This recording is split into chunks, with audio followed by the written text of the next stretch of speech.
Hello दोस्तों, स्वागत है आप लोग का। तो दोस्तों आज डेट है 16 दिसंबर। देखते करंट अफेयर न्यूज़ में कौन कौन सी न्यूज़ इंपॉर्टेंट है हमारे एग्जाम पॉइंट ऑफ व्यू से। कल करंट अफेयर की क्लास नहीं हो पाई थी दोस्तों। सुबह से थोड़ा हेल्थ ठीक नहीं था, ठंड लग गई, ऐसा लग रहा था, वो वोमिट हो रहा था, तो इस वजह से क्लासेस कल नहीं हो पाई थी। तो आज हमारी क्लासेस स्टार्ट हो रही हैं, ठीक है।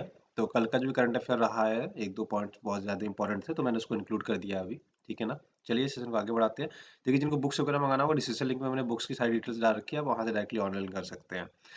जिन्होंने अभी तक ऐप डाउनलोड नहीं किया डीकेएस एकेडमी का, डिस्क्रिप्शन लिंक में जाइए, वहाँ से आप ऐप डायरेक्टली डाउनलोड कर लिए, प्ले स्टोर पर जस्ट सर्च करिए डीकेएस एकेडमी, आपको ऐप मिल जाएगा। ठीक है, तो यहाँ भी अब करंट अफेयर का ऐप जो है, इसमें जो करंट अफेयर है ऐप में आ जाता है, ठीक है। तो डेली इसमें भी अपडेट हो जाता है, आपको यूट्यूब पे भी अपडेट हो जाता है। उसके साथ साथ आपको ऐप में जो कोर्सेज है ना, वो भी इंक्लूड हो गए हैं, तो आपको यहाँ से डायरेक्टली कोर्सेज भी मिल जाएंगे, ठीक है। फाउंडेशन कोर्स के लिए हमने कल से एडमिशन स्टार्ट कर दिया है, ठीक है। तो आप डायरेक्टली इसमें एडमिशन ले सकते हैं, ऐप के थ्रू भी जाके ले सकते हैं, हमें डायरेक्टली पेमेंट करके भी एडमिशन ले सकते हैं। चलिए आगे बढ़ते हैं, ठीक है। तो जिनको एनसीईआरटी जिन्होंने अभी तक नहीं लिया, एनसीईआरटी भी लेके दोस्तों पढ़ सकते हैं, ठीक है ना। और पेमेंट मेथड की बात करें तो आप डायरेक्टली हमें पेमेंट जो है आप इस नंबर पे भीम, पेटीएम, यूपीआई से भी कर सकते हैं, अकाउंट में भी कर सकते हैं। चलिए करंट अफेयर की बात करें तो जेमनी उल्का पिंड, उल्का वृष्टि की बात करेंगे। तो देखो, उल्का पिंड क्या होती है बेसिकली, उसके बारे में थोड़ा सा समझने की कोशिश करते हैं। अगर आप सन को देखोगे, एक इमेज के थ्रू दिखाता हूँ मैं, ठीक है। यहाँ पे समझने की कोशिश करते हैं। देखो, अगर आप सन को देखोगे तो सन पूरा ऐसे होता है। तो आपको पता है कि ये सूरज जो होता है, ठीक है, ये पूरा गर्म होता है, इसके बगल में कोरोना पाया जाता है, और ये बेसिकली इससे क्या होता है कि गरम गरम उल्का पिंड निकलते रहते हैं, कोई पत्थर चट्टान गर्म होकर इससे निकलते रहते हैं, टूटते रहते हैं, ठीक है। तो बेसिकली इन्हीं को हम कई कई नामों से जानते हैं, किसी कॉमेट कहते हैं, एस्ट्रॉयड कहते हैं, मेट्रॉयड कहते हैं, मेट्रो कहते हैं, ठीक है, मेट्रोराइट बोलते हैं। तो यहाँ पे मैंने पीछे लिख रखा है, तो इसमें से एक क्या हुआ, एक की वर्षा देखी गई। वर्षा का इन सेंस मतलब क्या होता है कि ढेर सारे एक साथ निकल जाए, अगर ढेर सारे उल्का पिंड निकल जाए यहाँ से एक साथ, तो हम कहेंगे उल्का पिंड की बारिश हुई। तो जैसे ये सूरज के एटमॉस्फेयर से बाहर निकलते हैं तो हमें क्या होता है, ये प्रतीत होता है तारों के रूप में, तार मूव करते हैं। याद है आप लोग जनरली क्या करते हो, कहते हैं टूटते हुए तारे से विष मांगना। तो ये टूटता हुआ तारा क्या होता है, उल्का पिंडी होता है। उल्का पिंड को ही हम टूटता तारा कहते हैं। तो होता क्या है, जब ये सूरज के कोरोना से बेसिकली निकलता है, ठीक है, सूरज से सरफेस से निकलता है, तो हमें ये टूटता हुआ दिखता है। तो होता क्या है कि कुछ दूर तक हमें दिखता है, उसके बाद ये गायब हो जाता है। क्यों गायब हो जाता है वो भी आज हम समझेंगे, ठीक है। जो लोग मेकअप विश करते हो ना, वो क्यों होता है ऐसे, वो हम समझने की कोशिश करते हैं। कोई टूटा तारा और जाते जाते कुछ देर तक गायब हो जाता है ऐसे, राइट। तो क्यों गायब हो जाता है वो भी समझने की कोशिश करेंगे। देखो होता क्या है, पहले इनमें डिफरेंस समझो। क्षुद्र ग्रह, धूमकेतु, उल्का, उल्कापात और उल्कापिंड में क्षुद्र ग्रह क्या होता है, एस्ट्रॉयड क्या होता है, ये बहुत ही छोटा होता है दोस्तों, पर निष्क्रिय होता है, ठीक है। ये सूर्य के चारों तरफ बस घूमता रहता है, सूर्य के चारों तरफ घूमता रहता है, ठीक है। तो एक चट्टानी पिंड जैसा होता है और सूर्य के चारों तरफ घूमता रहता है। क्या आपका क्षुद्र ग्रह है, जिसको एस्ट्रॉयड बोलते हैं। ये छोटा सा पिंड होता है, ठीक है, और ये सूर्य के चारों तरफ घूमता रहता है, ठीक है, सूर्य के चक्कर लगाता है, वैसे ऐसा समझ लो। धूमकेतु क्या होता है, कॉमेट क्या होता है, अगर इसकी बात करें तो ये दोस्तों धूमकेतु जो होता है ना, जमी हुई गैस होते हैं, इसमें धूल के कण भी होते हैं, पत्थर भी होते हैं, ठीक है। ये भी चारों सूर्य के क्या करता है, सूर्य के चारों तरफ ये भी चक्कर लगाता है।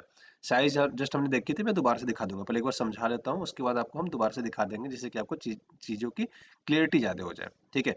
ये भी सूर्य के चारों ओर परिक्रमा लगाता है, ठीक है। और होता क्या है कि ये सूर्य के जब सतह के जब सूर्य के नजदीक पे पहुंचता है दोस्तों, तो इस क्या होता है, ये सतह पर वाष्पित होकर गैस के रूप, धूल के रूप में बदल जाता है बेसिकली। देखो, ये सूरज है, सूर्य के चारों तरफ जो चक्कर लगा रहे मान लेते हैं ये, ठीक है, ये चक्कर लगा रहे, इसको हम क्या बोलते हैं, क्षुद्र ग्रह बोलते हैं, एस्ट्रॉयड बोलते हैं।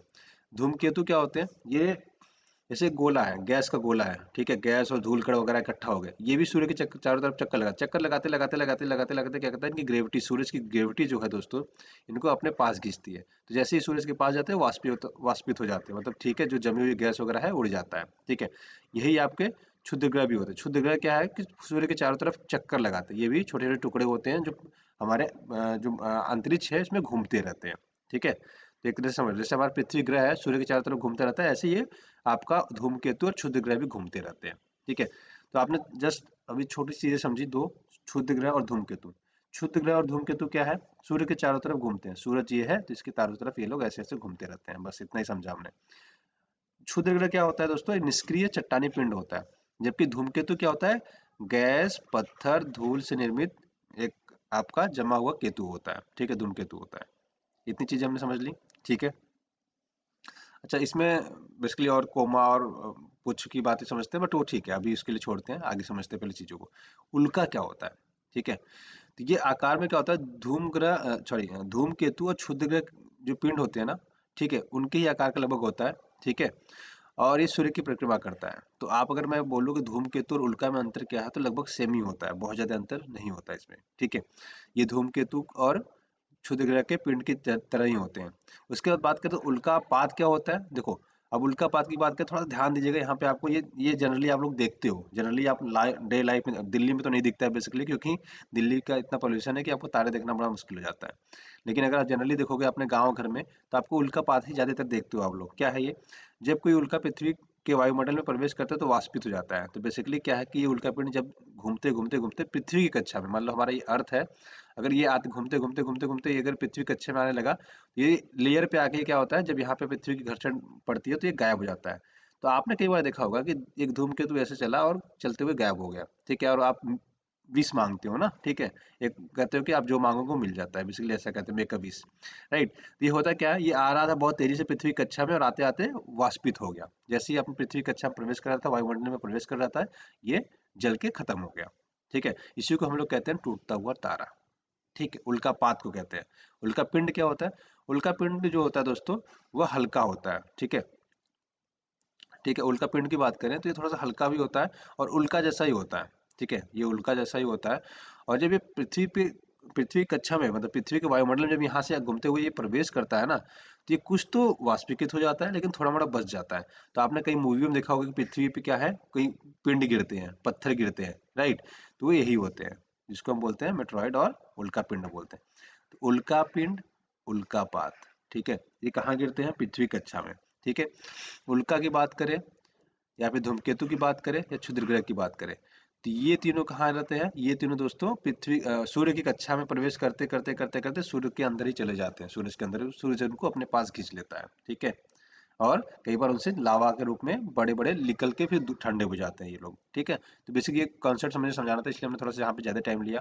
देखो, आप इन चीज़ों के बारे में थोड़ा सा याद रखोगे, ठीक है, एस्ट्रॉयड, कॉमेट, ठीक है ना। तो एस्ट्रॉयड थोड़ा जटिल होता है, कॉमेट की बात करें तो गैसी होता है, राइट। अभी तो जैसे हमने समझा ना, ये गैस गैस गैस वगैरह इसमें होता है, डस्ट होता है। कॉमेट, एस्ट्रॉयड जो होता है आपका एक चट्टान के रूप में होता है। देखो, ये और छोटे होते हैं। मेट्रो क्या, उल्का पिंड जिसको मैंने अभी बताया ना, जिसको हम क्या बोलते हैं, तारा बोलते हैं, टूटता हुआ तारा। हमें टूटते हुए तारे की तरह क्यों दिखता है? क्योंकि ये लंबा सा ऐसे जाता है और अचानक से गायब हो जाता है। ठीक है, तो बेसिक जस्ट हमने कॉन्सेप्ट समझे, ये याद रखिएगा। यहाँ पे इमेज से आपको पता चल जाएगा कौन छोटा है कौन बड़ा है। अब बात करेंगे एमपीलेड स्कीम की। एमपीलेड स्कीम की बात करें तो संसद सदस्य स्थानीय क्षेत्र विकास योजना है। बेसिकली ये योजना तो देखो बहुत पुरानी है। कब की है? 1993 की है। स्कीम कब की है? 1993 की स्कीम है, देख लो आप। और कब पढ़ रहे हो आप? 2020 में। अब पूछ लेगा तो आप क्या कहोगे? 17 साल पुराना करंट अफेयर है? नहीं। अगर चर्चा 17 साल कहाँ हुआ दोस्तों, 27 साल हो गया। तो आप क्या कहोगे? 27 साल पुराना करंट अफेयर है? नहीं जी, 27 साल पुराना कहाँ, अगर आज चर्चा में तो आज का करंट अफेयर हो गया ये। ठीक है, तो बेसिकली इसमें क्या होता है कि संसद को 5 करोड़ पहले मिला करते थे, जो कि अपने एरिया को क्या करें, डेवलप करें। ठीक है, अपन एमपीलेड स्कीम में दोस्तों बेसिकली 5 करोड़ रुपए मिलते थे, जिसको कोरोना काल में आपदा घोषित करके इसको रोक दिया गया था। तो अभी सारे एमपीज ने रिक्वेस्ट की है, ठीक है, कि बेसिकली ये जो फंड है इसको रिलीज किया जाए, जो क्या करेगा, बेसिकली आपदा के बाद से सबसे ज़्यादा महत्वपूर्ण है ये। ठीक है, महामारी के दौरान ये राशि बहुत ही महत्वपूर्ण हो जाती, और अभी भी है। और इसी बेसिकली इस फंड का करते हैं क्या है, अगर इसकी बात करें हम, देखो, इस फंड का दोस्तों जो यूज़ किया जाता है वो सामुदायिक अवसंरचनाओं, ठीक है, बेसिकली बात करें तो जो मतलब कम्युनिटी है या गांव है उसको डेवलप करने के लिए ये लोग यूज़ करते हैं। ठीक है, और उसके साथ साथ बहुत सारे डेवलपमेंट वगैरह, जो लोकल डेवलपमेंट वगैरह होते हैं ना, इसके लिए बेसिकली ये खर्च किया जाता है। ठीक है, तो ये भारत सरकार द्वारा वित्त पोषित किया जाता है एमपीलेट को। तो बेसिकली ये चीज़ें याद रखिए जो आपके एग्जाम पॉइंट ऑफ व्यू से इंपॉर्टेंट रहता है। अब बात करेंगे प्रधानमंत्री जन आरोग्य योजना की।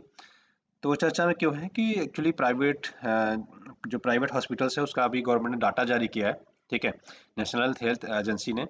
तो इस डाटा में क्या कहा इन्होंने, डाटा में इन्होंने ये कहा कि जो 75%, मतलब अगर 100% लोग, 100 लोग आते हैं अगर मान लेते हैं प्राइवेट हॉस्पिटल में, तो इसमें 75 लोग तो प्राइवेट आते हैं, लेकिन 25% लोग कहाँ से आ रहे हैं? 25% लोग दोस्तों प्रधानमंत्री जन आरोग्य योजना के तहत आ रहे हैं। बेसिकली ये इन्होंने डाटा रिलीज किया है। ठीक है, तो देखो, अब ये आपको डाटा याद रखना नहीं है।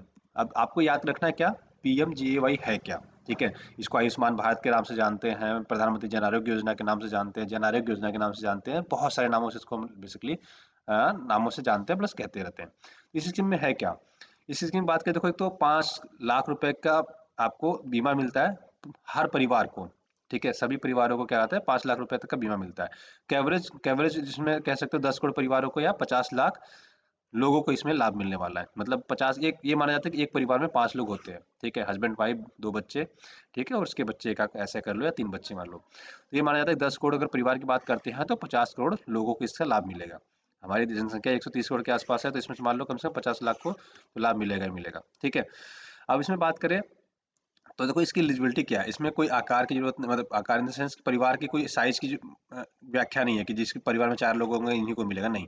इसकी कोई व्याख्या नहीं, आयु, कोई लिंग, कुछ भी इसमें एलिजिबिलिटी नहीं है। बस बेसिकली एलिजिबिलिटी क्या है कि जो ये 2011 का सेंसस है उसके आधार पे आपको बेसिकली ये दिया जाएगा। ठीक है, प्रधानमंत्री जन आरोग्य योजना में शामिल किया जाएगा इसके बेसिस पे। ठीक है, और इसमें आपको क्या क्या मिलेगा, इसमें दवाइयाँ मिलेगी, आपूर्ति, नैतिक दवाई, चिकित्सा, सारी चीजें मिलेंगे। ठीक है, कमरे का शुल्क, ओटी से लेके सारी सुविधाएं इसमें आपको मिलती है। बेसिक चीज याद रखिए जो आपके एग्जाम पॉइंट से इंपॉर्टेंट होता है। अमेरिका की आतंकवाद प्रायोजक राष्ट्र सूची की अगर बात करें दोस्तों, तो इन्होंने क्या किया रिसेंटली, इसमें सूडान को इससे निकाल दिया। पहले 4 देश थे, अभी सूची में बात करें तो 3 देश को उन्होंने डाल रखा है। सीरिया को 1979 में डाल रखा है, 1984 से दोस्तों ईरान को डाल रखा है, उत्तरी कोरिया को 2017 से डाल रखा है। ठीक है, किस बेसिस पे 4 श्रेणियों में प्रतिबंध लगाते हैं अगर इसकी हम चर्चा करें तो अमेरिकी विदेश सहायता पर प्रतिबंध। ठीक है, इससे फायदा क्या क्या हो, मतलब किन किन चीजों पे सैंक्शन लगेगा, बेसिकली इसकी बात कर रहे हैं हम। ठीक है, कि अगर अमेरिका इन पे आतंकवाद प्रायोजित राष्ट्र घोषित करता है, कि स्टेट स्पॉन्सर्स ऑफ टेररिज्म की बात करता है, इसके अच्छा एक और काम करते हैं, इसको समझने की कोशिश करते हैं स्टेट स्पॉन्सर टेररिज्म है क्या। बेसिकली ये सारी स्टेट्स क्या करते हैं, आतंकवाद को वित्त पोषित करते हैं, ऐसा समझ लो आप। जैसे पाकिस्तान, पाकिस्तान का नाम तो इस लिस्ट में होना चाहिए था लेकिन नहीं है। ठीक है, तो अगर इसकी हम बात करें तो पाकिस्तान क्या करता है, आतंकवाद को दोस्तों अगर हम बात करें तो आतंकवाद को क्या करता है, आतंकवाद को बढ़ाता है, प्रायोजित करता है, तो इस लिस्ट में उसका नाम होना चाहिए था। बाकी आपको पता ही है कि आईआर में ना कोई परमानेंट दुश्मन होता है ना कोई परमानेंट दोस्त होता है। ठीक है, तो अगर इसकी बात करें तो सूडान को इन्होंने इस लिस्ट से निकाल दिया। अभी कौन कौन है, सीरिया 1979 में उन्होंने ऐड कर रखा था, 84 से आपको ईरान का कर रखा, उत्तर कोरिया से 2017 से कर रखा है। ठीक है, याद रखिएगा। अब इसमें अमेरिका जब प्रतिबंध लगाए तो क्या क्या करेगा, अमेरिकी विदेशी सहायता पर प्रतिबंध हो जाएगा। विदेश अमेरिका विदेश सहायता नहीं देगा उस देश को। रक्षा और बिक्री पर प्रतिबंध, मतलब डिफेंस के जो भी सामान खरीदना है अमेरिका एक भी नहीं देगा, और अमेरिका जितने मित्र देश है वो भी नहीं देंगे। दोहरे उपयोग की वस्तुओं पर नियंत्रण। ठीक है, जो डबल यूज की वस्तुएं होती है उसके नियंत्रण हो जाएगा। प्लस विविध वित्तीय और अन्य प्रतिबंध, मतलब जो भी इनको, मतलब जो वर्ल्ड के ऑर्गेनाइजेशंस हैं, ठीक है, जो इनको बेनिफिट्स मिलते हैं उनको भी प्रतिबंधित करने की कोशिश करते हैं, उस पर रिस्ट्रिक्शंस लगाते हैं। ठीक है, मतलब बेसिकली सीधी सीधी बात करें तो इस देश को बेसिकली एक तरह से कह लो कि एकदम श्रिंक करना बेसिकली। ठीक है, इनको सारी सुविधाओं से धीरे धीरे वंचित कर देना, जिससे कि अपने आप में मजबूर हो जाए कि ये चीजें ना करें। ठीक है, बेसिकली पर्पज होता है अमेरिका का। ठीक, सूर्य ग्रहण अभी दोस्तों हाल में चिली, अर्जेंटीना और दक्षिण अमेरिका में देखा गया 14 दिसंबर को। तो हम मैं आपको बेसिक कॉन्सेप्ट समझाता हूँ सूर्य ग्रहण लगता कैसे, थोड़ा सा ये याद रख लीजिएगा। ठीक है, ये आपके एग्जाम पॉइंट से रिलेवेंट भी जाता है। अगर सूर्य ग्रहण की बात करें दोस्तों, तो सूर्य ग्रहण में क्या होता है, सूर्य को ग्रहण लगता है। इसका मतलब ये हो जाए कि पृथ्वी से हमें सूर्य नहीं दिखता है, तो बीच में कौन आ गया, चंद्रमा। देखो सूर्य ग्रहण चंद्र ग्रहण दो ही होता है, सोलर इक्लिप्स आप, ठीक है, लूनर इक्लिप्स होता है। अगर सूर्य ग्रहण की बात करें तो सूरज यहाँ होता है, मून यहाँ हो जाता है और अर्थ यहाँ पे आ जाता है। ठीक है, इसको हम बोलते हैं दोस्तों आपका सूर्य ग्रहण। चंद्र ग्रहण में क्या होता है, ठीक है, यहाँ पे आ जाता है आपका सन, यहाँ पे आता है अर्थ और यहाँ पे आ जाता है आपका मून। ठीक है, तो अर्थ की छाया में बेसिकली मून एकदम दिखता है नहीं पूरा। ठीक है, और अगर आप बात करें अगर सोलर इक्लिप्स में 3 तरीके के होते हैं, एक टोटल पूरा सूर्य ढक जाता है, एक पार्शली, ठीक है, एनुलर बोलते हैं, और एक पार्शली होता है। ठीक है, 3 तरीके के सूर्य ग्रहण होते हैं बेसिकली। ठीक है, तो ये बेसिक चीजें याद रखिएगा दोस्तों। ठीक है, तो आज की वीडियो में इतने रखते हैं। ठीक है, वीडियो देखने के लिए बहुत बहुत धन्यवाद, आपका दिन शुभ हो। Thank you so much, have a great day.